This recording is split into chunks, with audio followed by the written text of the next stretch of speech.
Je le mentionnerai après, mais les dessins sont de Jean-Benoît Mébec, JB Mébec, qui est là et qui participe avec moi à un projet dont je vous dirai 2 mots en toute fin, avec des remerciements officiels. On va peut-être commencer. Donc, je suis Pascal Marchand, je suis professeur en sciences de l'information et de la communication au laboratoire d'études et recherches appliquées en sciences sociales, qui est un laboratoire de l'université de Toulouse Paul Sabatier, et je participe également aux travaux de l'Institut de cybersécurité d'Occitanie. Je vais vous parler des armes rhétoriques des désinformateurs, et je vous le dis tout de suite, il y a une petite arnaque dans le titre. Alors c'est une arnaque de bonne foi, c'est qu'effectivement j'avais cherché les armes rhétoriques, mais comme je fais de l'analyse des données, les données m'ont donné autre chose que de la pure rhétorique, donc il va s'agir de processus cognitifs et discursifs, mais pas exactement de rhétorique. Alors, puisqu'il s'agit de données, quel type de données et comment on les analyse? Les données proviennent de commentaires sur le site de France Info, le site dans lequel on a les reportages de la plupart de la rédaction de France Info TV. Et puis, ils sont indexés. Alors, ils sont indexés en fonction de différentes catégories. Et là, je suis allé sur le site de Santé, Maladie, Coronavirus, Vaccin. Et donc, c'est les reportages qui ont été indexés par France Info comme ayant traitant des questions de vaccination. Par rapport à ça, on lit le reportage et puis on peut mettre un commentaire. Donc si on a un commentaire à mettre, on clique sur le bouton et on a un certain nombre de commentaires qui apparaissent. Et c'est à partir de ces commentaires-là que j'ai commencé à travailler mon traitement de données. Donc tous ces commentaires-là ont été prélevés par une de mes collaboratrices, Lucie Loubert, que je remercie officiellement aujourd'hui, du 27 juillet 2020 au 30 septembre 2022. Donc on a 135 620 commentaires qui ont été émis, ce qui correspond à un corpus, on va l'appeler comme ça, de presque 5 millions et demi de mots, avec un répertoire de presque 54 000 mots différents. Donc on a un corpus textuel et on va pouvoir développer là-dessus un certain nombre d'outils sur lesquels on travaille depuis des années, une trentaine d'années pour ce qui me concerne, et notamment l'outil Iramutech, qui est un logiciel libre d'analyse de données textuelles massives, développé par Pierre Ratineau donc au sein de l'ULERAS et avec le soutien du LabEx SMS. C'est un logiciel qui nous permet, sur la base d'un corpus de données textuelles massives, donc là on a 5 millions et demi de mots, c'est pas très gros, hein, on va jusqu'à plusieurs dizaines ou centaines de millions de mots. Mais là, c'est un moyen, un corpus moyen, et donc on va pouvoir cartographier le lexique, le classer, c'est là-dessus que je vais travailler beaucoup aujourd'hui. Si on a ce qu'on appelle des métadonnées, c'est-à-dire des caractérisations des locuteurs ou des situations de production, on peut faire du profilage lexical, on peut extraire aussi un certain nombre de phrases dans cette grande masse de commentaires, des phrases particulièrement significatives.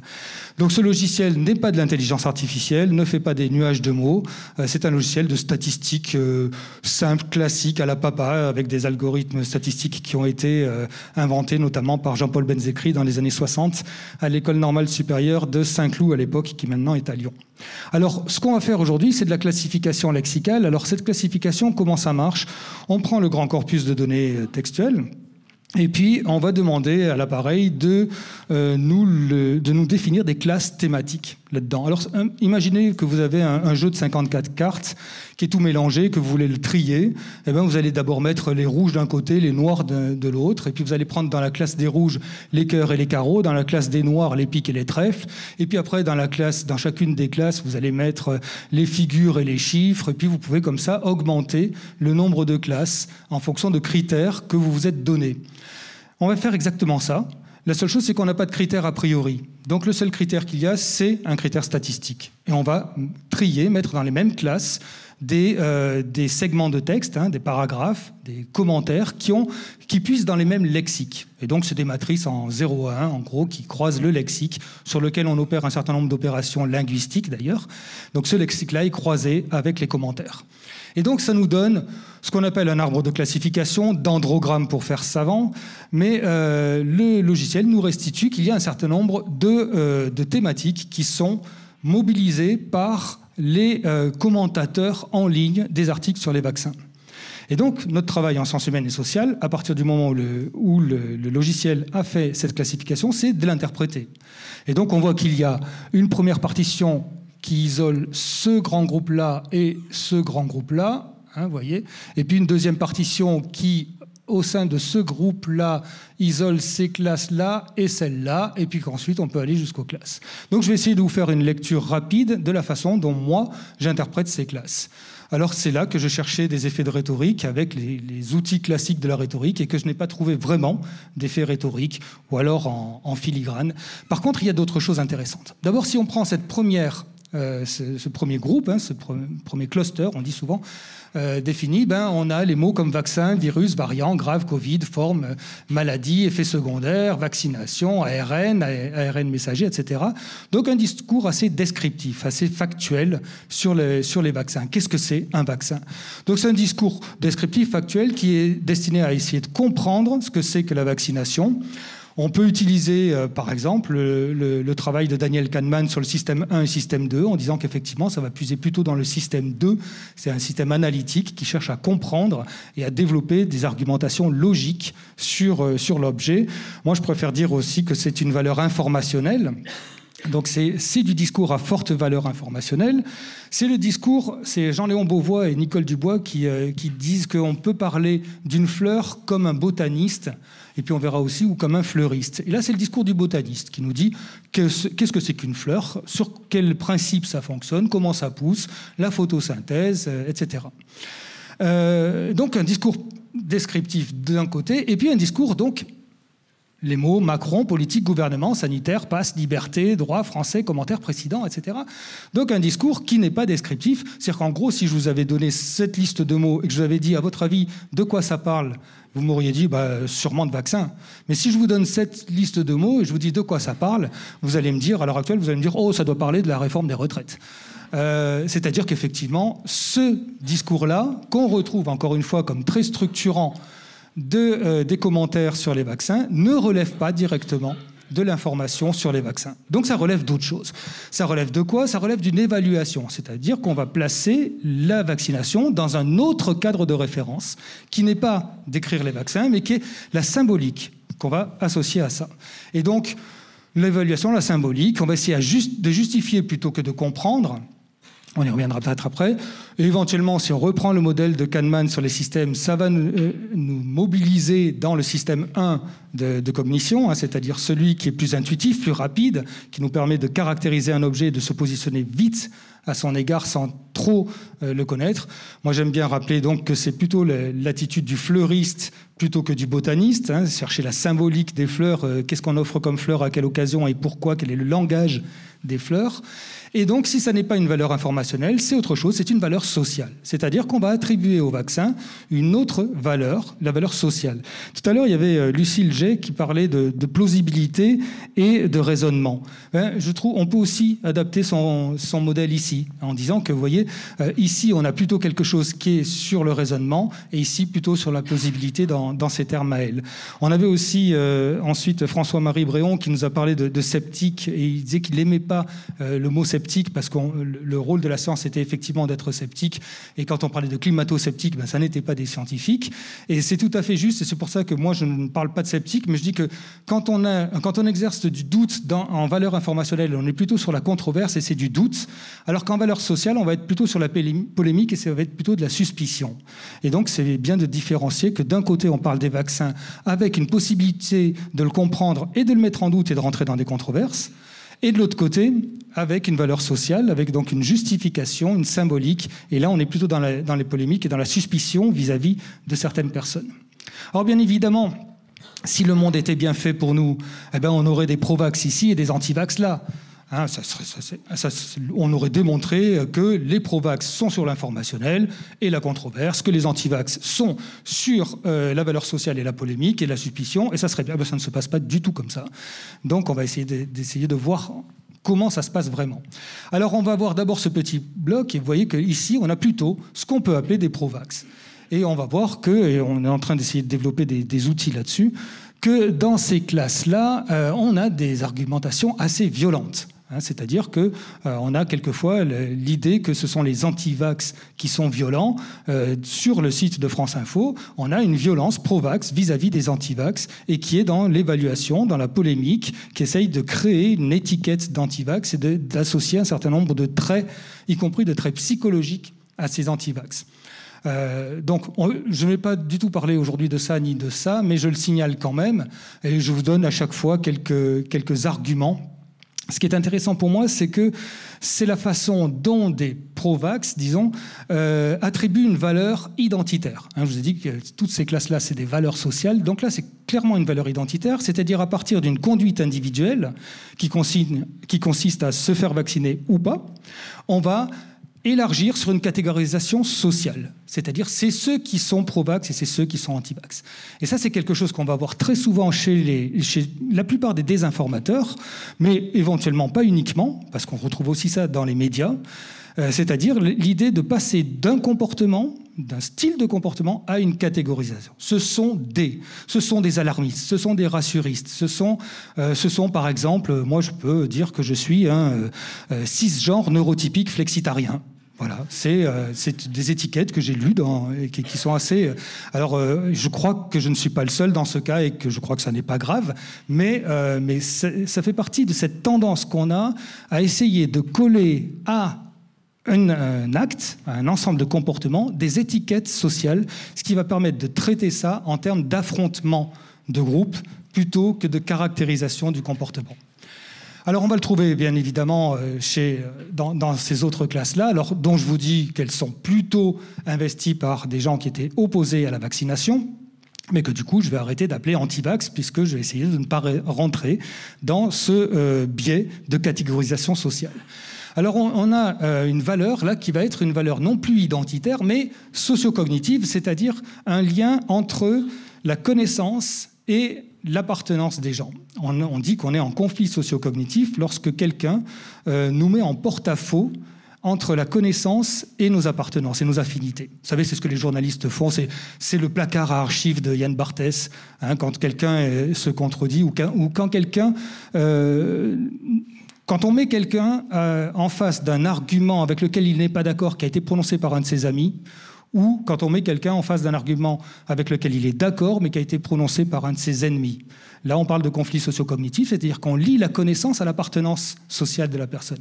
Et donc, la valeur socio-cognitive du vaccin, c'est arriver à rentrer le vaccin dans des conflits entre des personnes, dans des conflits entre les groupes. Et donc, si tu te fais vacciner, ça veut dire que tu es membre de ce groupe-là. Ou si tu refuses la vaccination, ça veut dire que tu es membre de ce groupe-là. Chose qu'on a très fortement dans les référendums, d'ailleurs. Et donc, ici, cette valeur socio-cognitive, elle fonctionne par personnification de la vaccination. Si tu es d'accord, tu es d'accord avec Macron. Et ceux qui ne sont vraiment pas d'accord avec Macron, ne se font pas vacciner parce que sinon, ça montre qu'ils sont d'accord. Donc on a cette tendance qu'on observe à propos de beaucoup de controverses et de polémiques à personnifier. C'est l'effet Godwin, c'est l'effet Hitler, donc tous ces arguments qu'on peut voir arriver. Alors, j'y crois pas du tout au point Godwin, mais c'est une facilité que tout le monde connaît, c'est-à-dire toute polémique finit assez vite par mobiliser Hitler et la Seconde Guerre mondiale.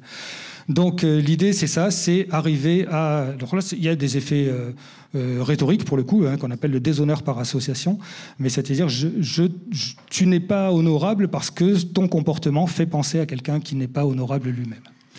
Une autre chose ici, dans cette classe-là, alors là, c'est la question des labos, c'est-à-dire que de l'impact de Big Pharma sur la politique de vaccination. Et là aussi, c'est une valeur socio-cognitive, c'est-à-dire, est-ce que tu es d'accord avec Big Pharma ou pas ? Et donc, est-ce qu'on peut se faire vacciner tout en n'étant pas d'accord avec Big Pharma ? Voilà, c'est ça la notion de conflit socio-cognitif sur lequel, effectivement, beaucoup de désinformateurs vont pouvoir se reposer, mettre les gens en porte-à-faux entre leurs connaissances et leurs affinités. Alors, argument de faux dilemme, c'est-à-dire qu'on oppose éventuellement des choses qui ne sont pas opposables vis-à-vis de la vaccination, mais qui sont un argument rhétorique extrêmement puissant pour amener la personne dans un conflit socio-cognitif.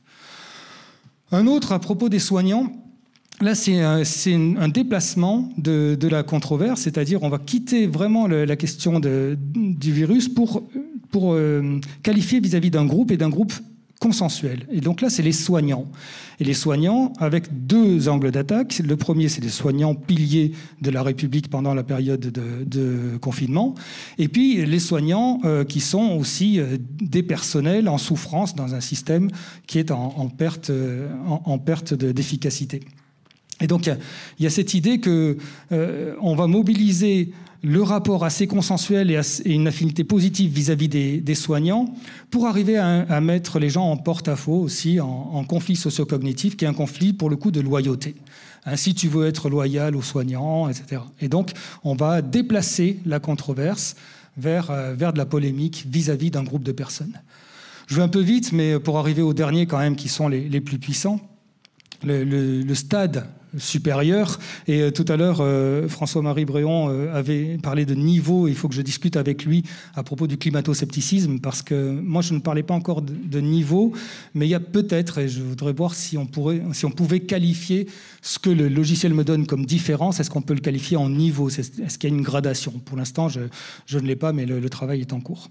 Et donc là, on va invoquer des valeurs normatives, des valeurs sur lesquelles est fondée notre société, est fondée notre société. Donc, valeurs normatives comme la valeur de liberté, c'est-à-dire la revendication de la vaccination comme étant quelque chose qui doit être libre, qui doit mobiliser la responsabilité individuelle. Il peut y avoir d'autres arguments autour de la démocratie, autour de l'égalité, etc. Toutes ces grandes valeurs qui peuvent déplacer la question descriptive de la vaccination vers une question normative, toujours pareil, pour mettre la personne dans un porte-à-faux, c'est-à-dire l'obliger non pas à argumenter sur les vaccins, mais l'obliger à argumenter sur la symbolique de la liberté qui est mobilisée par les vaccins. Et donc là, on en a ce déplacement qui permet d'éviter d'avoir à traiter la question elle-même. Et puis, un certain nombre de choses autour. Alors, les deux dernières classes, on va sortir un peu du conflit socio-cognitif, et là, on va rentrer dans des formes de dénonciation. C'est-à-dire que l'une des armes des désinformateurs, c'est de dénoncer brutalement certaines pratiques avec deux systèmes. Donc on va avoir deux mécanismes. L'un qu'on va voir maintenant, qui est partir du particulier et en faire une généralité. Et donc, on va dire, j'ai vu un vacciné, ou j'ai vu un qui respectait les gestes barrières, et en fait, là, il ne les respectait pas. Ou alors, donc, on dénonce en disant, vous voyez bien que tous ceux qui se font vacciner ou tous ceux qui respectent les gestes barrières ne sont pas dignes de confiance, ne sont pas des individus que l'on peut suivre. Donc, il y a tout un tas, là, pour le coup, d'effets rhétoriques qu'on peut étudier, et qui montre que cette question de la généralisation du cas particulier est un argument souvent très, très puissant. L'un des cas particuliers qu'on généralise le plus volontiers, c'est soi. Moi, je vois bien, de mon point de vue, mais mon expérience, et puis moi, j'ai bien vu que ça se passait comme ça. Donc la généralisation de mon cas particulier au cas général, avec derrière l'idée que finalement, si tout le monde faisait comme moi, le monde serait bien meilleur. C'est quelque chose d'assez récurrent dans la désinformation, alors qu'on sait tous que, au contraire, ça serait catastrophique si tout le monde faisait la même chose. Et que notre cas particulier n'est jamais explicatif de l'ensemble d'un problème. Et puis donc, le dernier, c'est la dénonciation plutôt... Alors, c'est une dénonciation par retournement de stigmate. C'est-à-dire qu'à partir du moment où il commence à y avoir une sorte de disqualification d'un groupe, et ici de groupes de personnes qui s'opposent à la vaccination, il va y avoir une tendance, alors c'est un niveau d'élaboration un peu plus haut, tendance à retourner le stigmate en disant mais non, mais les vrais dangereux, c'est pas ceux qui se font vacciner, c'est pas ceux qui refusent le vaccin, c'est au contraire ceux qui se font vacciner. Et donc il va y avoir tout un tas d'arguments pour arriver à retourner le stigmate, c'est-à-dire le vrai danger, ce sont les vaccinés. Et donc ça, c'est quelque chose qu'on retrouve très très souvent dans les théories complotistes, pour le coup. Et donc là, ce que je suis en train d'essayer de faire avec d'autres outils plutôt issus du traitement automatique des langues et de l'intelligence artificielle appliquée au langage, c'est essayer de qualifier dans toutes ces classes-là ce qu'il peut y avoir comme discours complotiste. Du coup, si je résume et si je conclus là-dessus, qu'est-ce que c'est qu'informer, désinformer, réinformer? Alors on voit que c'est une controverse un petit peu compliquée, c'est-à-dire que nous-mêmes, qu'on soit pro ou anti, on peut puiser dans ces différentes armes rhétoriques. Alors bien évidemment, on les étudie plus du côté de ceux qu'on qualifie nous-mêmes de complotistes et de désinformateurs, mais nous-mêmes, je l'ai bien vu dans les premières classes, on peut avoir aussi tendance à utiliser les mêmes mécanismes. Petit truc, une petite anecdote. J'essayais de qualifier le discours complotiste et je prenais le mot « mouton ». Eh bien, mouton est presque plus employé par les pro-vax que par les anti-vax, qui disent on en a marre de se faire traiter de mouton. Et donc, en fait, on peut se dire, si, à ce moment-là, les pro-vax en restaient à la partie descriptive et n'allaient pas relayer eux-mêmes le vocabulaire des anti-vax, on pourrait le qualifier beaucoup plus facilement. Mais l'une des armes des anti-vax, je vais élargir, hein, des complotistes, sachant que, encore une fois, j'ai bien montré que tous les anti-vax ne sont pas complotistes, c'est clair. Mais c'est une facilité. En tout cas, des complotistes, l'une des armes des complotistes, c'est de pouvoir compter sur les anti-complotistes pour relayer leur propre rhétorique. Donc, en fait, nous sommes une très très belle arme pour les complotistes. Alors, pour conclure, quand est-ce qu'il y a une tentative de désinformation ? Eh bien, quand on essaye d'attribuer une valeur sociale à l'information, à ne pas la traiter comme un objet, mais à lui donner une valeur symbolique, et donc à faire en sorte que la connaissance des choses reflète les relations entre les gens. C'est-à-dire qu'on quitte le domaine de l'évaluation objective pour passer à une évaluation subjective. Connaître, c'est jouer des affinités positives ou négatives avec les gens. Deuxième chose, quand on parle des fleurs en fleuriste, c'est-à-dire avec la symbolique plutôt qu'en botaniste, connaissance plutôt descriptive, eh bien, effectivement, il y a un risque de faire sortir la connaissance du champ de l'objectivation pour en faire un enjeu social et symbolique. Troisième chose, lorsqu'on mobilise des appartenances et des attentes identitaires de la part des gens, c'est-à-dire que connaître quelque chose place les individus dans des conflits d'appartenance, dans des conflits de loyauté, et qui fait que la connaissance, là encore une fois, reflète les relations alors, entre les gens et entre les groupes de gens. Ensuite, quand on cherche à mettre en place des heuristiques, donc les heuristiques, hein, je parlais tout à l'heure de Daniel Kahneman, c'est des raccourcis de jugement qui nous permettent d'arriver rapidement par analogie, par tout un tas de mécanismes qu'on appelle des biais cognitifs à une conclusion. Ces heuristiques, on peut les développer, on peut les rechercher dans ces argumentations.